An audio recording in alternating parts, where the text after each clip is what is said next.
My name is Emma Thompson, and I'm 28 years old. The lawyer's office felt like a funeral parlor, all mahogany and hushed whispers. My father sat rigid beside my mother, his jaw clenched so tight I could hear his teeth grinding.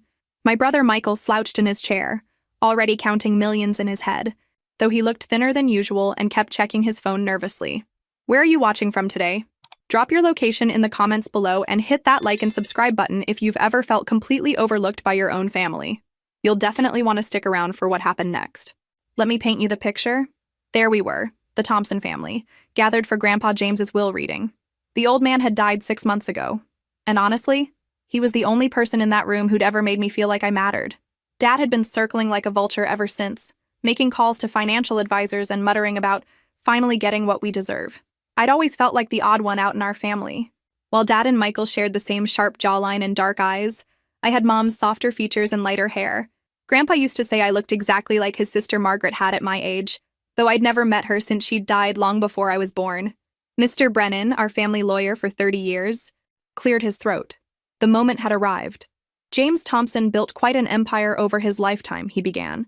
Thompson Industries, real estate holdings across 4 states, mineral rights, investment portfolios, and various trusts. The total estate value is approximately $187 million. The room fell silent. Even Dad, who'd thought he knew the extent of Grandpa's wealth, looked stunned. Michael's phone slipped from his fingers. To my son Richard, Mr. Brennan continued, I leave the sum of $5 million, with hopes he'll finally learn fiscal responsibility. Dad's face darkened, but he stayed silent. Mom got her jewelry collection and the summer house, worth about $8 million total. Then came the big moment. To my grandson, Michael Thompson, I bequeath $33 million, trusting he will use this wisely to build his future. Michael actually pumped his fist, though his relief looked almost desperate. I'd noticed he'd been avoiding family gatherings lately, and when he did show up, he seemed distracted and anxious. All eyes turned to me. The family afterthought. The daughter who'd chosen teaching over business, kindness over cutthroat competition. Dad looked at me with that familiar mixture of disappointment and disdain. And to my granddaughter Emma, the lawyer read, his voice oddly flat. Your grandfather has left specific instructions. Quote, Emma gets nothing from the primary estate. She can go earn her own money like the rest of the world. The silence was deafening. Mom actually smiled. That thin, satisfied smirk she wore whenever I got put in my place. Michael snorted with laughter. Guess Grandpa finally saw through all that teacher's pet nonsense. Dad leaned back, vindicated. James finally came to his senses. Emma, this is what happens when you waste your education on finger painting instead of joining the family business. I felt like I'd been slapped. After everything, all those afternoons with Grandpa, listening to his stories, helping with his medications when everyone else was too busy, this is how it ended? But Mr. Brennan was still sitting, still shuffling papers. He cleared his throat again. However, there is one more item. He produced a thick manila envelope, sealed with red wax. Your grandfather left instructions that this envelope was to be opened only after the primary will reading and only in Emma's presence. Dad's expression faltered. What envelope? There was never mention of any envelope. What came next changed everything. The room fell silent as Mr. Brennan broke the seal on that mysterious envelope. His eyes widened as he read, and I watched his professional composure crack slightly. My father shifted nervously. For the first time since we'd arrived, he looked genuinely concerned. This is a separate codicil to the will, Mr. Brennan announced carefully. Written entirely in Mr. James Thompson's hand and properly witnessed. He looked directly at me. Emma, your grandfather has left you something quite different from what we just discussed. I could feel my family's eyes boring into me, but something in the lawyer's tone made me sit up straighter. The kindergarten teacher they'd dismissed was about to discover that Grandpa James had seen something in me that no one else had. My dearest Emma, Mr. Brennan began reading, if you're hearing this, it means you've witnessed your family's true colors. I'm sorry for that theatrical display, but I needed them to reveal themselves before you learned the truth. Dad's face was turning red. What truth? What is this nonsense? The lawyer continued. Emma, you visit me without wanting something. You ask about my day, my health, my memories. You inherited your great-aunt Margaret's kindness along with her green eyes and gentle nature. My throat tightened. I'd always wondered why I looked so different from Dad and Michael. Now, pieces were starting to fit together in ways I hadn't expected. Therefore, I am leaving Emma Thompson 51% controlling interest in Thompson Industries, effective immediately upon my death. Additionally, she inherits my complete real estate portfolio, investment accounts, and mineral rights, totaling approximately $124 million. The silence that followed was so complete I could hear my own heartbeat. Thompson Industries wasn't just some side business. It was a multi-generational empire generating over $60 million annually in revenue. And I now owned most of it, plus wealth that dwarfed even Michael's inheritance. Michael's face had gone chalk white. That's impossible. Dad runs Thompson Industries. Dad's always run it. No, Mr. Brennan said quietly. Richard Thompson has been the operational manager, but James Thompson retained majority ownership until his death. Those shares now belong to Emma, along with the authority to make all major corporate decisions. I felt like I was watching this happen to someone else. Me, Emma Thompson, the kindergarten teacher who drove a 10-year-old Honda. I now controlled a business empire and personal wealth that made me one of the richest people in the state. Dad exploded from his chair. This is outrageous. Emma doesn't know the first thing about running a business. She can barely manage her classroom budget. Actually, I said quietly, surprising myself with how calm I sounded. I have an MBA from Northwestern with a focus on family business succession. I just chose not to use it the way you wanted me to. The shock on their faces was almost worth the years of condescension. Almost. But Mr. Brennan wasn't finished reading. Emma, I need you to know that your father has been stealing from Thompson Industries for the past 5 years. I have documented proof of fraudulent expenses, kickback schemes, and systematic draining of company resources into personal accounts. The theft started small, a few thousand here and there, but has escalated to over $800,000 annually. Dad's face went from red to gray in seconds. More troubling, Richard has been using company funds to pay Michael's gambling debts. Over the past 3 years, approximately $47 million has been funneled through fake contracts and consulting agreements to cover what has become a catastrophic addiction. I turned to Michael, who looked like he might vomit. $47 million? That explained the desperate relief when he'd learned about his inheritance, and why even $33 million might not be enough. The real scope of my family's betrayal was just beginning to unfold. Mr. Brennan's hands were shaking slightly as he continued reading Grandpa's letter. The room felt like it was shrinking around us, the weight of these revelations making it hard to breathe. Emma, the company is actually in excellent financial health, but only because I've been quietly covering the theft from my personal accounts to prevent bankruptcy. I couldn't let 4 generations of Thompson work be destroyed by Richard's desperation and Michael's sickness. I looked at Michael, who was staring at his hands like they held answers. Michael, is this true? $47 million? His voice was barely a whisper. The people I owe, they're not the kind who accept payment plans. They made it clear what happens if I don't pay. He touched his ribs unconsciously, and I noticed what looked like fading bruises on his wrists. Dad was trying to save my life. Suddenly his weight loss, the nervous phone checking, the desperate relief at his inheritance all made horrible sense. He wasn't just a gambling addict. He was a man running from people who would kill him if he couldn't pay. How much do you still owe? I asked quietly. Michael's voice broke. With interest and penalties, about $52 million. The inheritance covers most of it, but not all. And they want it within 60 days or... He didn't finish, but the implication hung in the air. My brother was facing death if he couldn't come up with nearly $20 million more. Dad found his voice. Emma, you have to understand. I never meant for it to go this far. It started with small loans from petty cash to help Michael through rough patches. But the debts kept growing, and these people don't negotiate. Emma, Mr. Brennan continued reading, I'm leaving you these assets because you're the only Thompson I trust to restore our family's honor. But I'm also giving you a choice. The company is yours to run, sell, or restructure as you see fit. However, I have one request. Here comes the catch, I thought. There's always a catch. If you choose to take control of Thompson Industries, you must decide what to do about Richard's employment. The evidence of his crimes is in Safety Deposit Box 447 at First National Bank. The key is taped under the bottom drawer of my desk. But remember, sometimes the right choice isn't the easy choice, and family loyalty must be balanced against justice and responsibility. The room erupted. Dad was shouting about impossible situations and desperate measures. Mom was crying. Whether from shame or terror, I couldn't tell. Michael was just staring at me with the look of a drowning man watching his last lifeline. And me? I was calculating. The kindergarten teacher they'd dismissed was running numbers in her head and realizing the magnitude of what I'd inherited. Not just wealth and power, but the responsibility for my family's survival. There's one final part, Mr. Brennan said, raising his voice. The room fell silent. Emma, I've also discovered that you've been receiving financial assistance through the Education Foundation for the past 6 years, $200 monthly to supplement your teaching income. This came from a trust I established because I wanted you to be able to follow your passion without financial stress while I prepared you for this moment. That explained so much. The teaching fellowship that had allowed me to live comfortably on a teacher's salary, to focus on my students instead of worrying about rent money. Grandpa had been supporting and preparing me for years without my knowledge. I looked around the room at my family, the people who'd spent 28 years making me feel worthless. Dad, who'd stolen millions to save his son's life. Michael, who was facing murder if I didn't help him. Mom, who looked genuinely terrified for the first time I could remember. They needed me now. The question was, what was I going to do about it? Have you ever been in a situation where family loyalty conflicted with doing what's right? Share your thoughts in the comments below. And don't forget to like and subscribe if this story is resonating with you. The car ride home was thick with tension. Dad gripped the steering wheel like it was the only thing keeping him anchored to reality, while Mom alternated between nervous glances at me and worried whispers to him.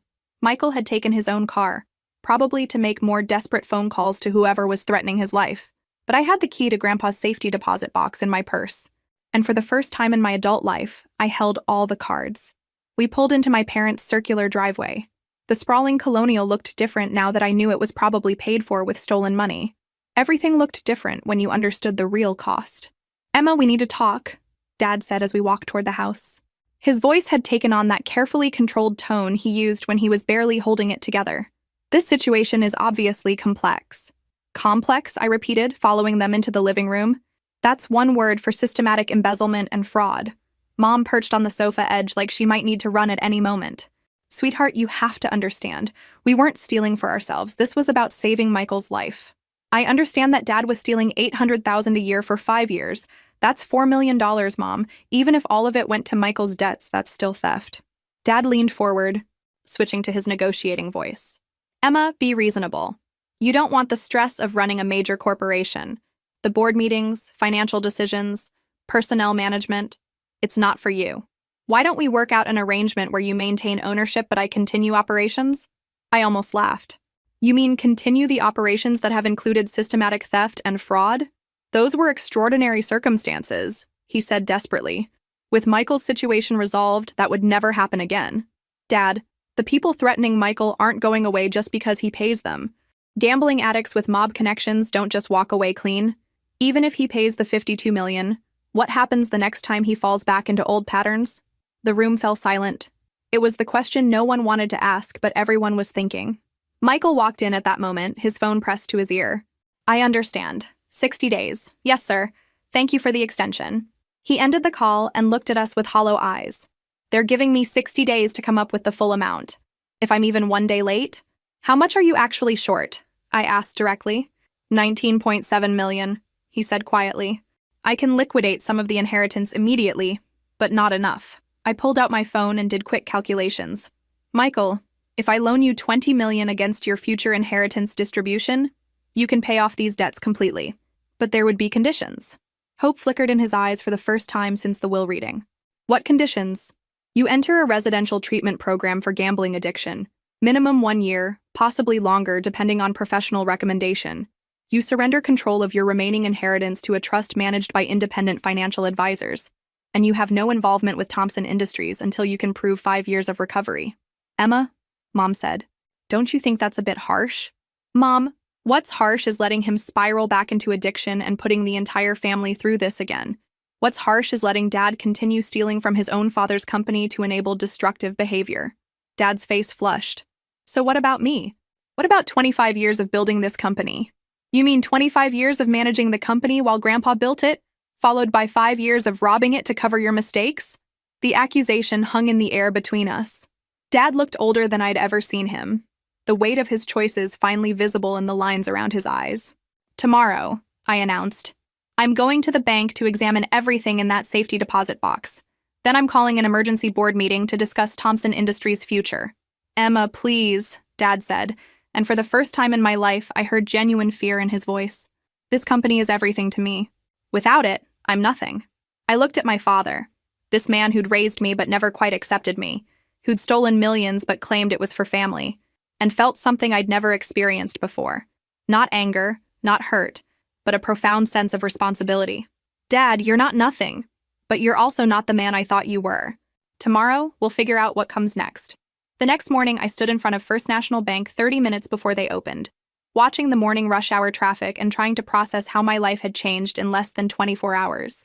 Mrs. Chen, my principal, had been understanding when I called to request emergency family leave, though she had no idea her kindergarten teacher was now one of the wealthiest people in the city. The safety deposit box area felt like a vault in more ways than one, all steel and fluorescent lighting and the weight of secrets about to be revealed. Box 447 was larger than I'd expected, and when I turned Grandpa's key, I understood why.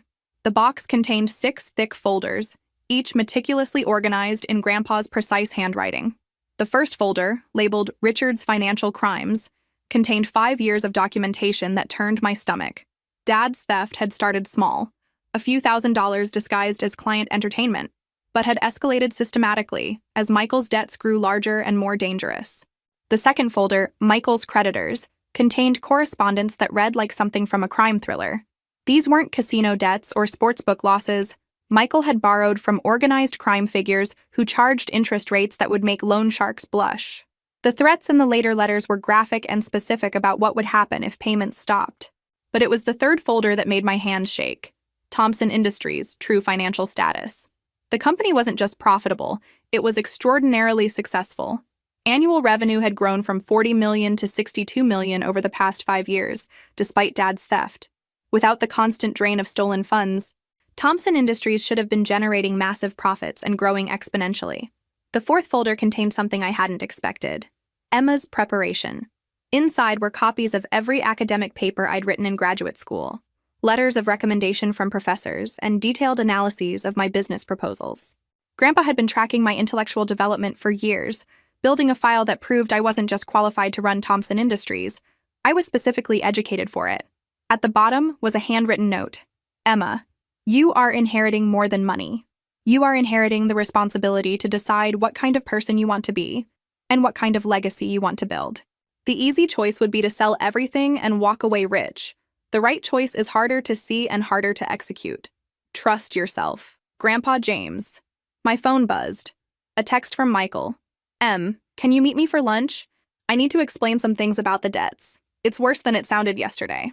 I texted back, Starbucks on Maple Street at noon. I had 3 hours to prepare, and I intended to use every minute. First stop, Margaret Hensley's law office. I'd researched corporate attorneys online, and her reputation for protecting client interests was legendary. Exactly what I needed for what was coming. Margaret's office was intimidating by design. Glass and chrome and the kind of expensive minimalism that screamed competence. When I explained my situation and showed her copies of Grandpa's evidence, her eyes lit up with professional interest. Ms. Thompson, she said, leaning back in her leather chair, your grandfather was extremely thorough. You have documented proof of systematic embezzlement, clear legal ownership of controlling corporate interest, and, most importantly, the financial resources to either save or destroy everyone involved. I don't want to destroy my family, but I can't let this continue. Then we need to move carefully. As majority shareholder, you have the authority to terminate your father immediately, but given the complexity of the theft and the family dynamics, I'd recommend calling an emergency board meeting for early next week. That gives us time to prepare a comprehensive presentation and gives your family time to adjust to the new reality.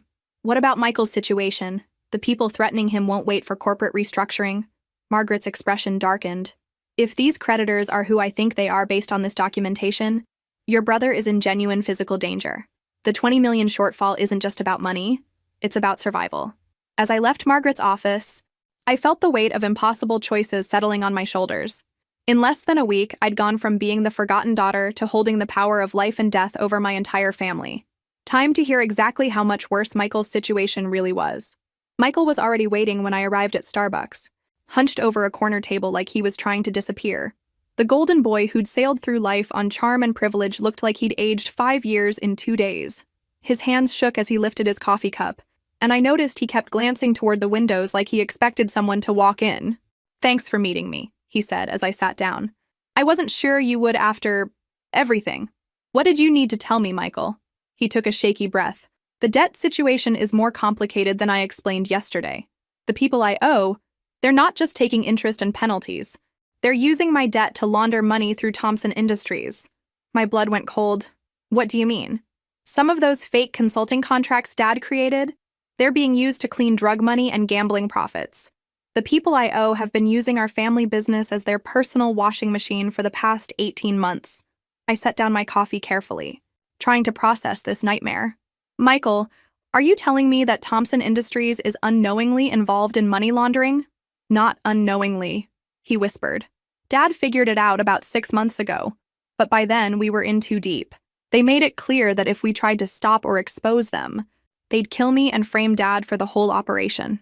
The room seemed to tilt around me. This wasn't just about gambling debts or family theft anymore. This was about organized crime and federal charges that could destroy not just my family, but every employee who worked for Thompson Industries. How much money are we talking about? They've laundered about $12 million through the company over the past year and a half. The contracts look legitimate on paper, but the consulting services never existed. It's all fake. I pulled out my phone and started taking notes. Who else knows about this?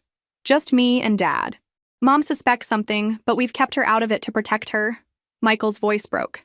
I never meant for it to go this far. The gambling started as just stress relief after work. But then I was winning, and the amounts got bigger, and when I started losing, I thought I could win it back. Michael, listen to me very carefully. These people you owe, do they know about my inheritance? Do they know I now control the company? His face went pale. I may have mentioned it when I was negotiating the 60-day extension. Why? Because now they know there's a new source of money, I thought, but didn't say. Now they know they can pressure me the same way they pressured Dad. We need to get you into protective custody, I said quietly. Today, before they decide you're worth more to them as leverage against me than as a debtor. I can't hide forever, Emma. Even if I pay the $52 million, they'll want me to keep laundering money through the company. That's how these operations work. Once you're in for life unless what? Unless someone with real power decides to shut them down permanently. The implication was clear. Michael wasn't just asking me to save his life with $20 million. He was asking me to use my inheritance and corporate control to wage war against organized crime. As I walked to my car, my phone rang. Margaret Hensley. Emma, we have a problem. I've been researching Thompson Industries' recent contracts, and I found irregularities that suggest money laundering operations. We need to meet immediately. I know, I said quietly. It's even worse than you think. The kindergarten teacher who'd been dismissed as the family failure was about to discover that running a legitimate business empire might be the easy part. The hard part would be staying alive long enough to do it. Margaret Hensley's emergency Saturday meeting felt like a war council. Her conference room table was covered with financial documents, legal briefs, and what looked like surveillance photos. When I walked in, she was on the phone with someone, speaking in the clipped tones lawyers use when lives are at stake. Yes, I understand the federal implications, she was saying. We need to move fast. She hung up and looked at me with grim determination. Emma, we're not just dealing with corporate crime anymore. This is a federal case involving organized crime, money laundering, and potentially racketeering charges. I sank into the leather chair across from her desk. How bad is it? Thompson Industries has been used to launder approximately $12 million over 18 months. That's enough to trigger RICO statutes, which means everyone associated with the company, including you as the new owner, could face criminal liability unless we act immediately. What do you mean? Act immediately? Margaret pulled out a thick folder. I've been in contact with the FBI's Financial Crimes Division. They've been investigating the crime family that's been using your company, and they're willing to offer immunity to your family in exchange for cooperation. My hands started shaking. FBI? Michael told me about the money laundering this morning, but I didn't realize it was already under federal investigation. Your brother's creditors aren't just loan sharks, Emma. They're part of the Marconi family, one of the most sophisticated organized crime operations on the East Coast. The FBI has been trying to penetrate their money laundering network for 3 years. She opened the folder and showed me surveillance photos of men in expensive suits entering and leaving Thompson Industries offices. These photos were taken over the past 6 months. Do you recognize any of these people? I studied the images. One face looked familiar, a man I'd seen at company parties, someone Dad had introduced as a new client. Another photo showed the same man shaking hands with Michael outside a restaurant. This one, I pointed to the familiar face. Dad introduced him as Tony Romano, said he was interested in our manufacturing services. Anthony Romano is Vincent Marconi's nephew and the family's primary money laundering coordinator. If he's been meeting with your father and brother regularly, then Thompson Industries isn't just accidentally involved. It's been specifically targeted as a front operation. The room felt like it was spinning. In less than a week, I'd gone from kindergarten teacher to unwilling heir to potential federal defendant in an organized crime case. What exactly does the FBI want from us? Margaret pulled out another document. Complete cooperation. Your father and Michael would wear recording devices to document how the laundering operation works. You would maintain normal business operations while allowing federal agents to monitor all financial transactions. And most importantly, you'd help them arrange a meeting with Vincent Marconi himself. A meeting? Why would Vincent Marconi want to meet with me? Because you now control 51% of their money laundering operation. Because your brother owes them $52 million that they expect you to pay. And because they need to know whether the new owner of Thompson Industries is going to be cooperative or problematic. I felt sick. And if I refuse to cooperate with the FBI, then you, your father, and your brother will likely be indicted on federal racketeering charges within 6 months. Even if you're eventually acquitted, the legal fees and reputational damage would destroy Thompson Industries and bankrupt your family. And if I do cooperate, then you help the FBI take down one of the most dangerous crime families on the East Coast, save your family from federal prosecution, and inherit a clean company worth over $100 million. She made it sound simple, but I knew better. People who testified against the Marconi family didn't just walk away clean. They either entered witness protection or ended up dead. How long do I have to decide? The FBI needs an answer by Monday morning. Vincent Marconi's people are expecting to meet with you next week to discuss future business arrangements. If you're going to wear a wire to that meeting, we need to start preparation immediately. As I left Margaret's office, my phone buzzed with a text from an unknown number. Miss Thompson, we should talk about your family's business interests. Tomorrow 2 p.m., Romano's restaurant downtown. Come alone. The message wasn't signed, but I knew who it was from. Vincent Marconi wasn't waiting for me to decide. He was forcing the issue. What do you think Emma should do? Trust the FBI and risk her life, or try to handle the mob on her own? Drop your predictions in the comments below. I called Margaret immediately after receiving the text. Within an hour, I was back in her office with 2 FBI agents who looked like they'd stepped out of a crime thriller. Serious faces, dark suits, and the kind of quiet intensity that suggested they'd seen things most people couldn't imagine. Special Agent Sarah Chen introduced herself and her partner, Agent Rodriguez. Ms. Thompson, we've been monitoring the Marconi family's operations for 36 months. Your family's situation gives us an unprecedented opportunity to penetrate their inner circle. What you're asking me to do could get me killed, I said bluntly. Agent Rodriguez nodded. We won't lie to you. There are risks. But Vincent Marconi isn't going to simply forgive your brother's debts and walk away from a profitable laundering operation. Whether you cooperate with us or not, you're already in danger. What kind of danger? Agent Chen opened a tablet and showed me surveillance footage. This was taken yesterday afternoon. The video showed Michael walking to his car, completely unaware of the black sedan following him. Your brother is being watched constantly. These people don't make idle threats. I studied the footage, my stomach knotting with fear and anger. What about protective custody? We can offer temporary protection, but not indefinitely. The only permanent solution is to neutralize the threat by building a case strong enough to dismantle their operation entirely. Margaret leaned forward. Emma, there's something else. Thompson Industries' legitimate business could be incredibly valuable to law enforcement ongoing investigations. With your cooperation, we can turn the company into a controlled asset that helps us monitor and document organized crime financial networks. You want me to run a fake business? No, Agent Chen said firmly. We want you to run a real business that also happens to provide intelligence about criminal activities. Thompson Industries would continue operating normally, generating profits and employing people. But we'd also use it to track money laundering patterns and identify other businesses involved in organized crime. I walked to the window, looking out at the city where I'd grown up feeling invisible and unimportant. Now I was being asked to become a key player in the most dangerous game imaginable. If I agree to this, what happens to my father and Michael? Your father would face state charges for embezzlement, but we'd recommend minimum sentencing in exchange for cooperation. Michael would enter a federal witness protection program after helping us document the laundering operation. Both would avoid federal racketeering charges. And what happens to me? Agent Rodriguez consulted his notes. You'd remain as CEO of Thompson Industries with full FBI support and protection. We'd provide security, legal counsel, and financial backing to help you rebuild the company's legitimate operations. After our investigation concludes, probably 18 to 24 months, you'd own a clean, profitable business worth substantially more than its current value. The offer was tempting, but I wasn't naive about the costs. What about my safety during those 18 to 24 months? We'd provide covert protection and surveillance. You'd wear recording devices during meetings with crime family members, and we'd give you training in personal security and threat recognition.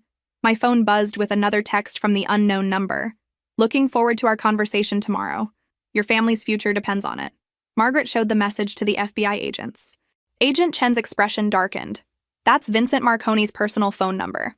He doesn't usually communicate directly with assets until he's ready to make them permanent parts of his operation. Or eliminate them, Agent Rodriguez added quietly. I sat down heavily, feeling the weight of impossible choices settling on my shoulders. 24 hours ago, my biggest concern had been whether to help my gambling-addicted brother pay his debts. Now I was facing a choice between federal prosecution or becoming an undercover asset in a war against organized crime. What exactly would happen at tomorrow's meeting? Agent Chen pulled out what looked like a small button. If you agree to cooperate, you'd wear this recording device. We'd have agents positioned around the restaurant and a team monitoring the conversation in real time. Your job would be to act like a nervous new business owner trying to understand what these people want from Thompson Industries. Which is basically what I am, I said with bitter humor. Exactly. The best cover stories are the ones closest to truth. I thought about my kindergarten students. About the simple world I'd inhabited just a week ago, where the biggest drama was playground arguments and parent conferences. That world felt like another lifetime. I need to talk to my family before I decide anything. Emma, Margaret said gently, whatever you choose, you need to choose quickly. Vincent Marconi isn't the kind of man who tolerates delay or indecision. As I drove home, I realized that the scared little girl who'd always felt powerless was about to discover what real power meant, and whether she had the courage to use it. The family meeting that evening felt like a funeral. Dad sat in his leather recliner looking like he'd aged 10 years in a week, while Mom paced nervously by the windows. Michael was curled in the corner of the sofa, constantly checking his phone for threats that might be coming. We need to discuss our options, I began, setting down the FBI documents on the coffee table. And we need to be completely honest with each other for the first time in years. Dad looked up with hollow eyes. What options? We're trapped, Emma. These people don't negotiate. They own you, or they eliminate you. Tell me exactly how this started, Dad. Not the sanitized version. The truth. He was quiet for a long moment, then began speaking in a voice I'd never heard before. Defeated, ashamed, utterly broken. It started 3 years ago when Michael's gambling debts hit $2 million. I thought I could borrow from company accounts temporarily, pay back the money within a few months. But the debts kept growing, Michael added quietly. Every time I promised to stop, something would happen. A sure bet, a hot tip, a system that couldn't lose. I kept thinking the next big win would solve everything. Mom sat down heavily. I knew something was wrong, but every time I asked questions, you both told me it was just business stress. I should have pushed harder. Mom, they were protecting you, I said. If you'd known about the money laundering, you'd be facing federal charges too. Dad's head snapped up. Money laundering? How do you know about that? I explained my meetings with Margaret and the FBI, watching their faces cycle through shock, fear, and something that might have been relief. When I finished, the room was silent except for the ticking of Mom's grandmother clock. So our choices are prison or becoming FBI informants? Michael asked. Or we try to handle this ourselves and probably end up dead, I replied bluntly. Vincent Marconi isn't going to let us walk away from a $12 million laundering operation just because we ask nicely. Dad leaned forward. Emma, you don't understand how dangerous these people are. I've been in meetings with Vincent's nephew, Tony. They talk about violence like normal people discuss the weather. They've shown me photos of people who tried to cross them. Which is why we need federal protection. Dad, you and Michael would testify about how the laundering operation works, help the FBI build their case, and then enter witness protection if necessary. What about you? Mom asked. What would you do? I took a deep breath, still not entirely believing what I was about to say. I'd stay and run Thompson Industries as an FBI asset, help them monitor criminal activity while rebuilding the company's legitimate operations. The room erupted. Dad was shouting about the insanity of putting me in danger. Mom was crying and begging me to just sell everything and run. Michael was apologizing over and over for dragging the family into this nightmare. But underneath their panic, I could see something else. Hope.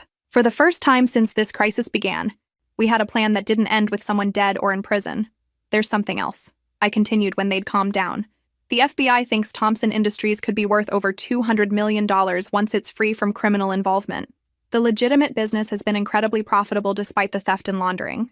If we cooperate and survive the investigation, we'd emerge with a clean, valuable company. Dad looked at me with something approaching awe. Emma, a week ago you were a kindergarten teacher. Now you're talking about running a major corporation while working undercover for the FBI.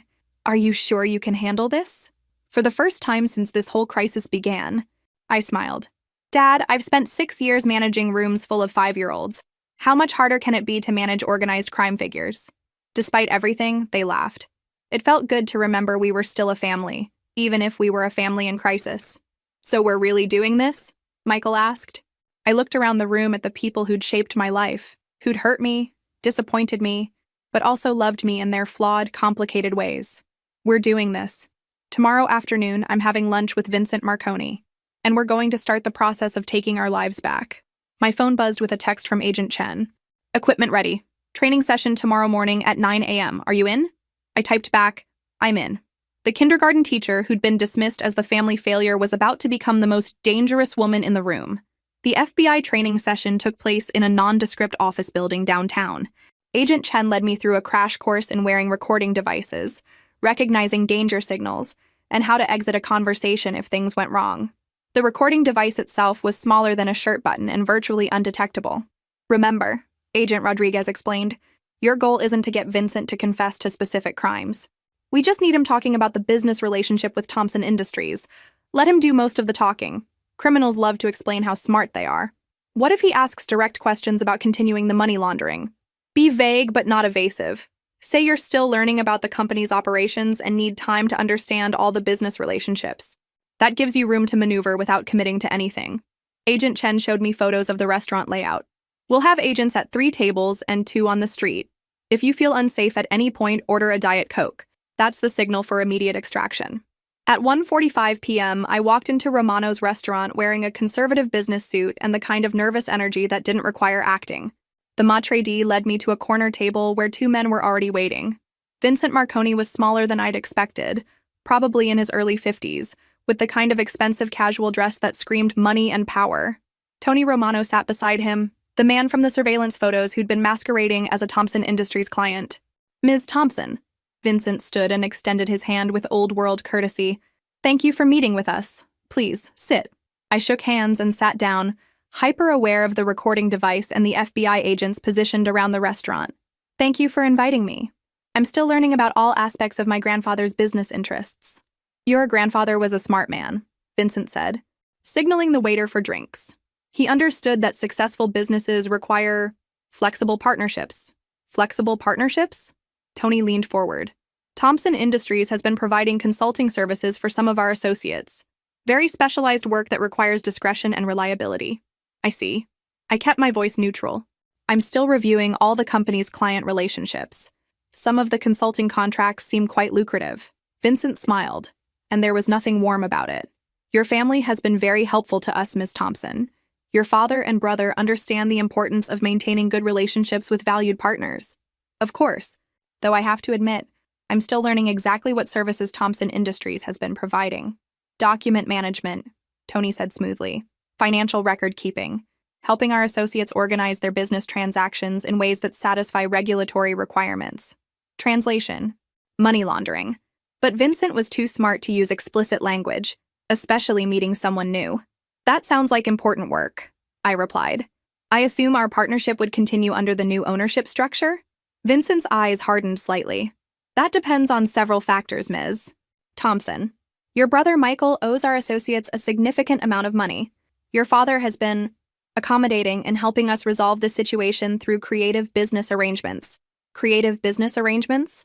The consulting contracts I mentioned generate substantial fees that have been applied toward your brother's outstanding obligations. It's been a mutually beneficial relationship. I nodded thoughtfully, trying to look like a naive new business owner, slowly understanding the implications. How much does Michael still owe? $19.7 million, Vincent said without hesitation. Plus ongoing interest, of course. That's a substantial amount. Your inheritance should make it manageable, Tony added. We understand you've come into considerable resources. There it was, the real reason for this meeting. They wanted to know if I'd continue paying Michael's debts through the laundering operation, and they wanted to assess whether I could be intimidated or controlled. My inheritance does provide certain opportunities, I said carefully, though I'm sure you understand that any business decisions need to be made carefully and legally. Vincent's smile disappeared. Ms. Thompson, let me be direct. Your family's financial well-being and physical safety depends on maintaining our business relationship. Thompson Industries has been an important partner to us, and we expect that partnership to continue unchanged.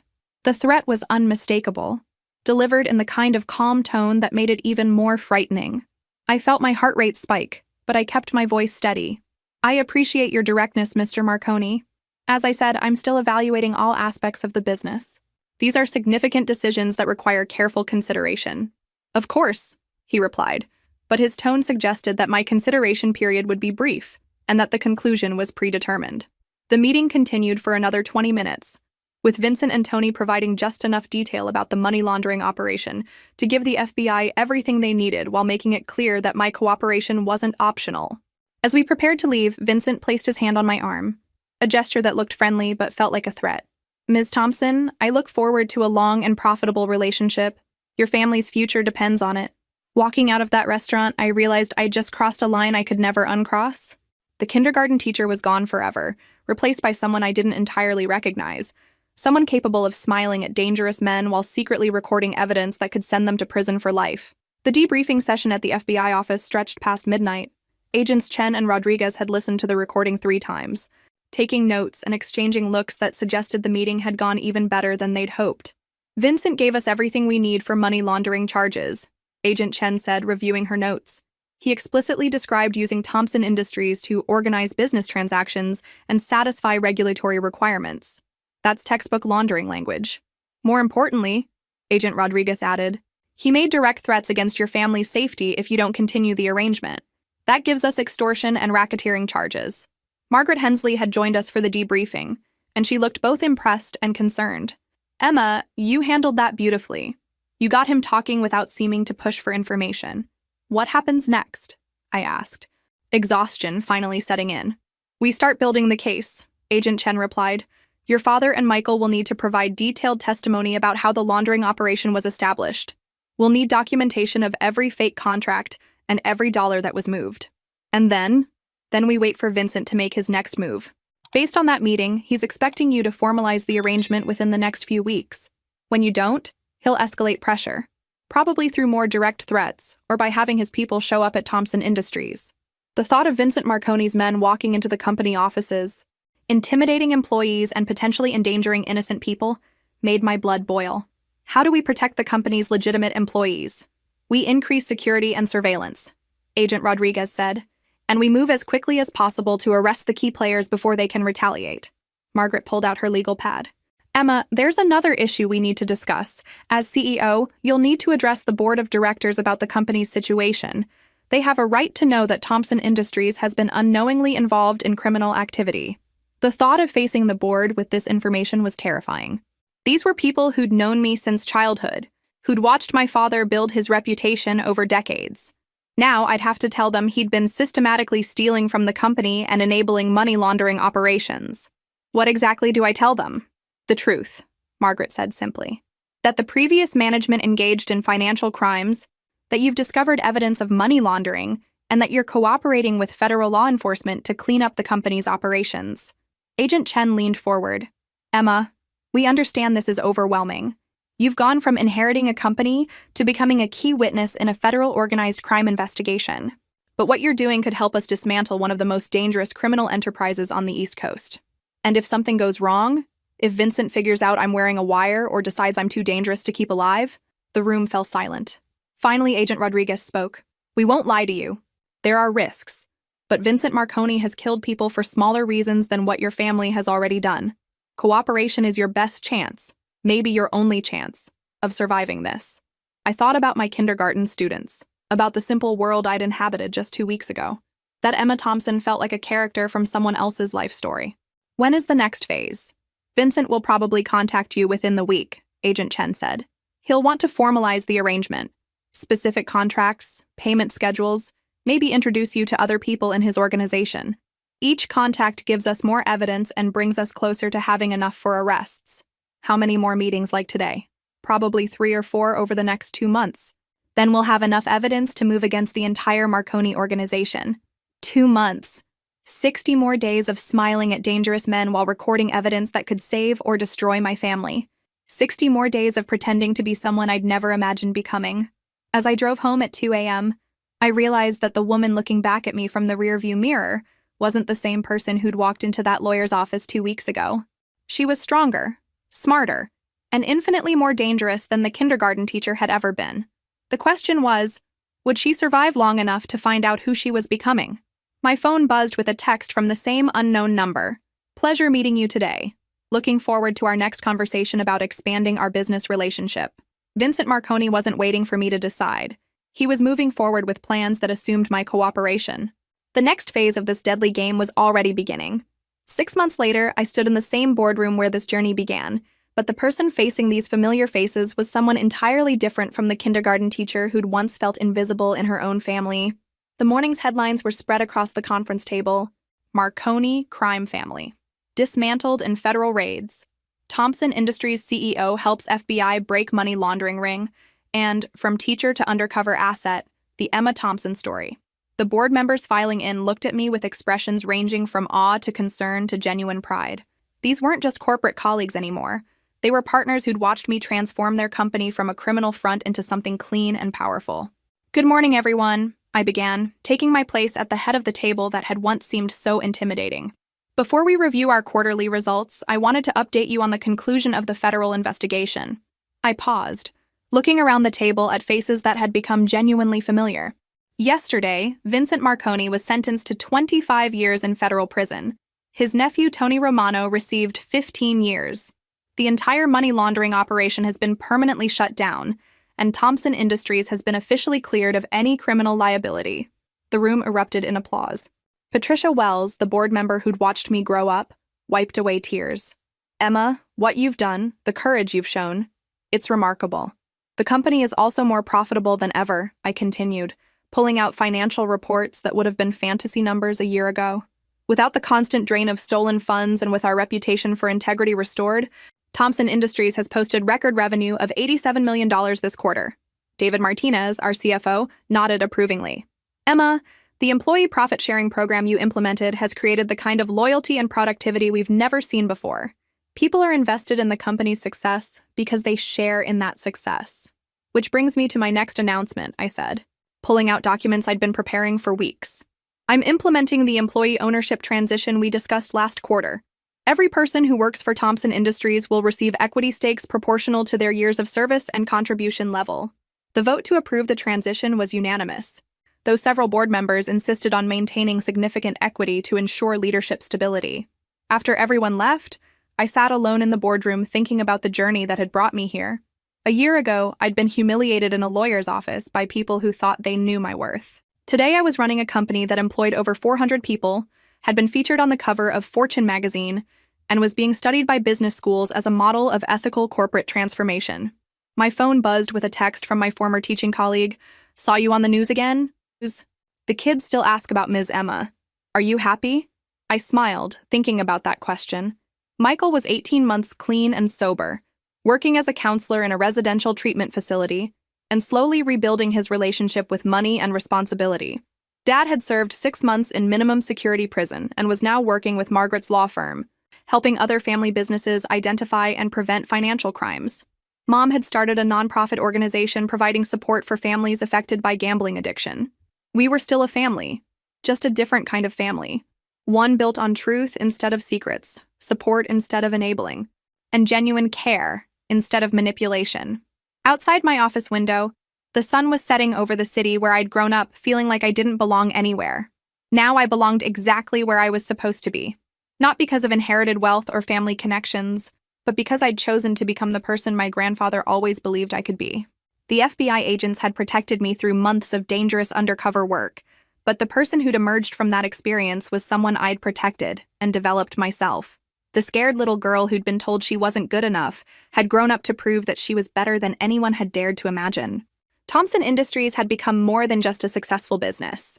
It was proof that integrity creates stronger foundations than shortcuts, that character matters more than connections, and that sometimes the people who believe in you most are the ones who see your potential long before you recognize it yourself. If this story resonated with you, make sure to like and subscribe for more tales of people who discovered their true strength when they stopped accepting other people's definitions of their worth. Sometimes the greatest inheritance isn't money or property, it's the courage to become who you were always meant to be. James Thompson had given me more than a company or a fortune. He'd given me the gift of believing in myself, and that gift had multiplied into something beyond his wildest imagination. The kindergarten teacher they dismissed had become someone who could smile at organized crime figures, work undercover for the FBI, and rebuild a family business empire, all while never forgetting the values that had made her worthy of trust in the first place. The little girl who'd been told to go earn her own money had done exactly that, and in the process, she'd earned something far more valuable: the unshakable knowledge that she was exactly who she was meant to be.